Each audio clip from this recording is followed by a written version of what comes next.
আসসালামু আলাইকুম, সবাই কেমন আছেন? আমাদের ফরিদপুর জেলা বলমারী থানা মহিন্দিয়া গ্রাম পাড়া হয়েছে শেখপাড়া। দেখেন আমাদের রোডের পরিস্থিতি কি। সবাই বেশি বেশি লাইক কমেন্ট শেয়ার করবেন এবং কপি লিঙ্ক করে দিবেন।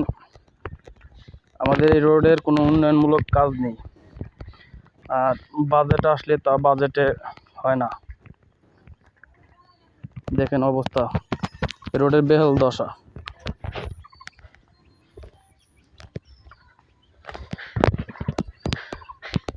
অন্ততকে এই গ্রামে প্রায় ১-১.৫ মানুষের বসবাস এবং বাইরের গ্রামের লোকজন যাতায়াত করে রোড দিয়া। আমাদের গ্রামগঞ্জে ফসলাদি আছে, চলাফেরা বহুত কষ্ট। সবাই দেখেন, ভিডিওটা দেখবেন এবং লাইক কমেন্ট শেয়ার করবেন এবং কপি লিঙ্ক করে করবেন। দেখেন রোডের অবস্থা কি।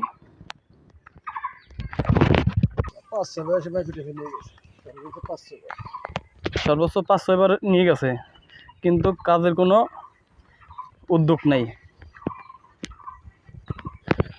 আমাদের কোনো কাজের কোনো উদ্যোগ নেই।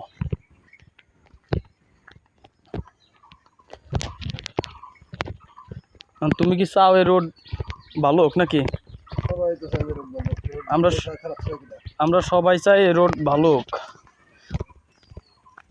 পিচ ঢালাই না হইলে অন্তত ইটের সোলিং করে দেওয়ার দরকার আমাদের রোড।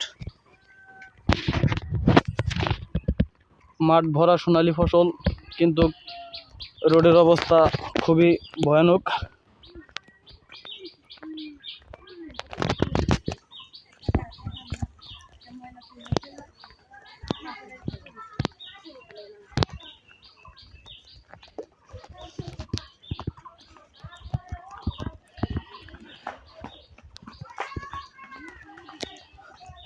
হ্যাঁ, আস্তে পড়বা।